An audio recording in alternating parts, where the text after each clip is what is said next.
Hey everybody, Chip Kelly keeps his job. Meanwhile, a USC prospect that once thrilled fans has entered the transfer portal, and the Dodgers keep one of their free agents. Good morning, I'm James. This is your daily dose of sports and snark for the greatest sports city in the world, Los Angeles. This is the faithful Angelenos morning report. So it is November 28th, 2023. We have added multiple new subscribers to the Angeleno Familia within the last day. Super thankful for it. Thank you for getting in on the ground floor while we're trying to build something for LA. And if you like being in the know about LA sports, clickety-clack the like button. Clickety-clack the subscribe button. There's a notification bell. Hit that. It'll let you know we drop new content. Sharing is caring. Let people know we exist. And by all means, comment. Because I try to reach out back to you guys. I did a lot of that last night. Before we go through the news and notes, a look at the scoreboard. Not a good day. We've got to be real about it. For example, Philadelphia 138, Lakers 94. Ouch. I mean, LeBron James has now played more minutes than anyone in NBA history, and his reward is the biggest loss of his career.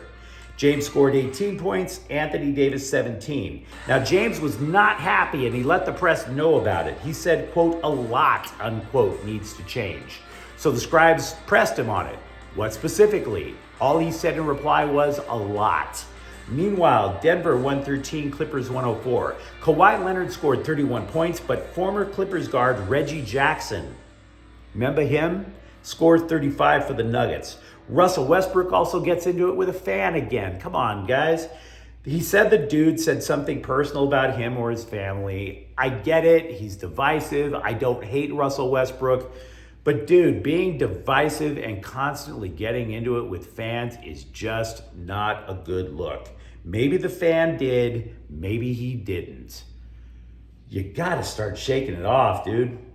Meanwhile, today, there are no games involving LA teams.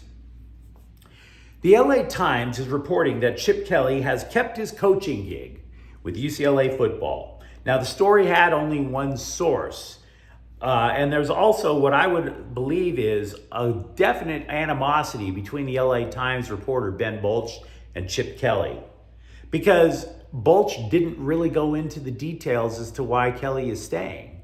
He spent a lot of time talking about how many people want him fired, and I'm not disputing that. I don't dispute that there was a plane flying over the Rose Bowl saying fire Chip Kelly. I also understand that Kelly is 500, as many wins as losses in the time he's been at UCLA. No bowl victories, nothing close to a Pac-12 title. And the recruiting class for the Bruins going into the Big Ten ranked 56th in the country by 24/7 Sports. And that class lost its only 4-star recruit, a running back who decided, nah, I'm going to look elsewhere. The Rose Bowl often less than half full, but I will say this. This goes to show you just how important it is to beat your rival. It is. It is important because Chip Kelly has not only beaten USC twice in the last 3 years, he mollywopped them. I believe that's the primary reason he's kept his job. And I do recognize that there appears to be animosity between the LA Times and UCLA. And I also recognize a couple of weeks ago, we were talking about how this UCLA reporter said he had multiple sources claiming that Kelly was going to be fired. But if you ask me what I'm more inclined to trust, I still think the Times has higher journalistic standards than a rando with a blog. So Chip Kelly is back. Don't kill the messenger. If you're looking for a reason, though, to be optimistic about UCLA football, I'm telling you, I believe it's Dante Moore. Give him credit. And I mean that from the bottom of what passes for my heart. I don't even know if I have one anymore, frankly.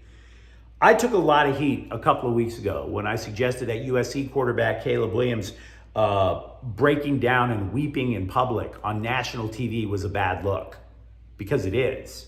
I also took a lot of heat for suggesting that ducking the press after the Trojans lost to UCLA was a bad look, because you're a quarterback.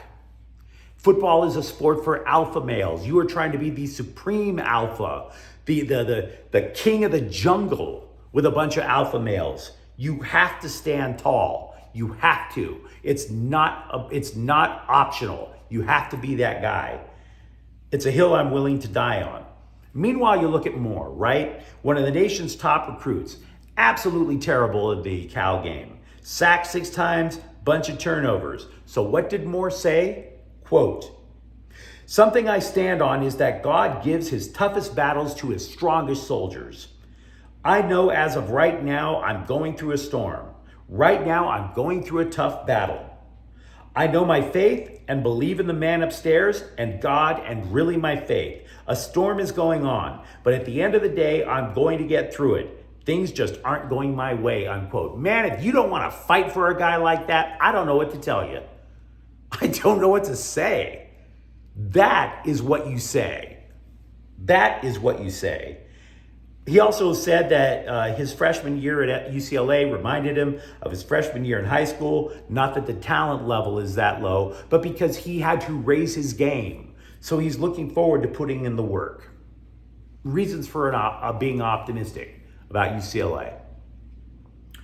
Meanwhile, over at USC, Rayleigh Brown plans to enter the transfer portal. Can't say that I blame him.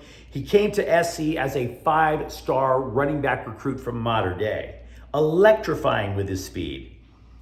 And then all of a sudden he loses playing time. He figures, okay, if I have to get on the field, what do I got to do? They tried to switch him to slot receiver, and he only played 2 games. So then he redshirts. And then everybody was like, oh, no. He's not redshirting to enter the transfer portal. He's just redshirting so we can get a better idea of what the position is. He entered the transfer portal. Now, to be clear with you, I'm not sure how much of a loss that actually is for USC. In the sense that they have their speed guy, Zachariah Branch. You can't just have little speed guys all over the field. You would like a mixture. So I think they're going to be just fine without Rayleigh Brown. Good luck to him, wherever he lands.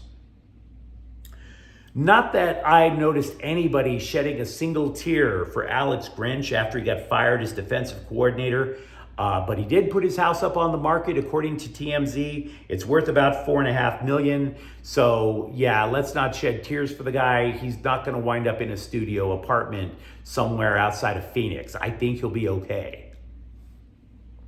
Sports Illustrated believes that former New Mexico head coach Danny Gonzalez is a candidate to become USC's defensive coordinator. Yeah, it's true, the Lobos were garbage, but he could coach defense with San Diego State and Arizona State. If you're wondering what type of defense he likes to run, it's the 3-3-5. Just like Alex Grinch. So we'll have to see if he is in fact the guy and what he could change. I want to be real with you. See this list behind me of Dodgers players the Dodgers are allegedly interested in? I keep waiting for this list to dwindle.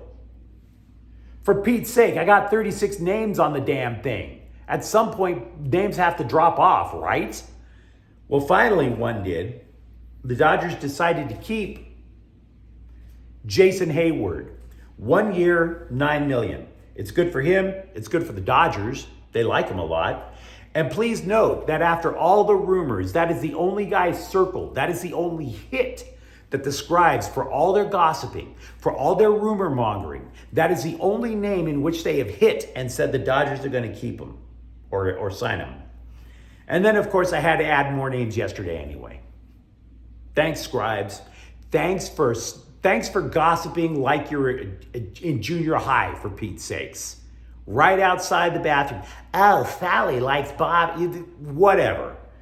John Barossi of MLB.com reports the Dodgers are allegedly interested in Robert Stevenson. That's the new name. We are at 36 free agents that the Dodgers are allegedly trying to rebuild their team. You can't accept all these rumors, is my point. You just can't. Now, if it matters, I will give you some intel on some of these players. The intel is that plus $10 gets you a dime bag. That's how much it's worth. Many Scribes claim that the Dodgers are the most aggressive pursuers for White Sox starter Dylan Cease. And I can also tell you that on that list, Jack Flaherty has been called the Noah Syndergaard of the free agent class. So there's that. Carolina fired head coach Frank Reich on Monday, which I'm sure saddens some Chargers fans who pined for their owners to get rid their lives of Brandon Staley first. I totally understand it. So forgive me if you're a Chargers fan. Forgive me because I'm about to twist the knife. I want to give you a wild card name in the hunt for a new Panthers coach. Offensive coordinator for the Chargers, Kellen Moore. I'm not saying he's the favorite, but Kellen Moore did in fact interview for the gig last year before they gave it to Frank Reich. Meanwhile, Staley gave us the happiest of happy talk yesterday, and I honestly don't know how to react to it. On the one hand, I think it's a lovely pace, a lovely change of pace to not see Brandon Staley be so upset and reactionary over everything. But on the other hand, the Chargers are still 2-5 in one-score games.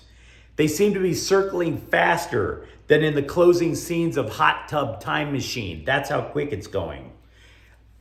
If the NFL draft were held today, the Bolts would have the 9th pick. That's how bad it's going. Said Staley, quote, "We have the players, we have the makeup and the mindset. It just hasn't come together as a football team yet. Obviously, it starts with me. I'm fully responsible. We need to hang in there." Or not. We'll find out. By the way, a longtime friend of mine is a huge Chargers fan. He was telling me what he would do to fix the team. As you might imagine, he's extremely frustrated, even to the point of suggesting that in order to get so many assets to rebuild the team from the ground up, they should trade Justin Herbert. Now look, I only say this in case you've thought of it. I would build around Justin Herbert. Look at that roster. You can't say they've built around Justin Herbert. Maybe the offensive line to an extent. But what are his offensive weapons? Keenan Allen. And, right? Austin Eckler never rushed for 1,000 yards in a single season. The Chargers don't have a running game. They don't even have a tight end. Who has been a good tight end for the Chargers ever since Antonio Gates retired? Anyone? So you have one receiver. That's not building around a quarterback. No way. And by the way, what is my opinion worth? For all we know, not only are the Chargers in position to fire Staley, they might get rid of GM Tom Telesco. So everything that we talk about deals or trades or draft picks, throw it all away. Until you know who's leading the Chargers, it's all just scuttlebutt with no mooring, no basis in reality. Meanwhile, the Rams made a series of lower-level moves on Monday. They put defensive back Duke Shelley on injured reserve with a hamstring injury, replaced him with Sean Jolly. They also brought back a tackle in Zachary Thomas to the practice squad. The thing to recall about Thomas, he replaced Alaric Jackson in the Bengals game, and man, Thomas just straight up got worked. So these are not like major moves. I have not suggested in terms of potential major moves, by the way, that suggest that a reunion is imminent between the Rams and recently released Raiders cornerback Marcus Peters. I don't think it's happening, in case you're wondering. The Rams, by the way, though, might have picked up a very awkward break going into Sunday's game against the Browns. Cleveland might be down to its third-string quarterback. Deshaun Jackson has a season-ending injury. Dorian Thompson-Robinson, yes, the rookie from UCLA, may have gotten concussed in last week's game. So if neither one of them can go, you're going with XFL legend PJ Walker. So there is that. And I mentioned where the Chargers would draft if it were held today. If it were held today, the Rams would be 14th. The Galaxy have been linked to yet another international star striker, and it is a rumor. It is just a rumor. It has been a rumor that has been recycled every 3 to 6 months. So I don't put a lot of stock into it. I mean, this board back here about Dodger rumors, I like this board because I like poking fun at American sports writers. They take their job way too seriously. The international soccer press, I don't take them seriously at all. Why?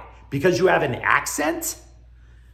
I mean, just because you have an accent that turns on American women, I don't have to fall smitten for it. I don't buy that the Galaxy are going after Lacazette. But I do like reporters who admit when they're wrong. It's a trait that we don't get enough of in society. So the Athletics NHL scribe believes that he is guilty of overhyping Kings prospect, a forward, Samuel Fagemo. Corey Pronman said he thought Fagemo had a good shot at being a top 6 forward, but he's been placed on waivers twice in the last year. Quote, to be a top 6 forward in the NHL, there needs to be something special about you, either a skill, athleticism, or a compete perspective, unquote. So maybe, just maybe, the Kings are just going to have to settle for what they have. And it ain't bad what they have either, folks. But you let me know what you think in the comments thread. Talk to me about Chip Kelly staying with UCLA. Talk to me about the Dodgers free agency and trade rumors. And if you enjoyed the content, don't forget to subscribe to Faithful Angelenos. We're talking LA sports every single day here. Thank you for watching. I'm James. We'll be back tomorrow. Faithful Angelenos is a Ken Cortel Queso production. Take care.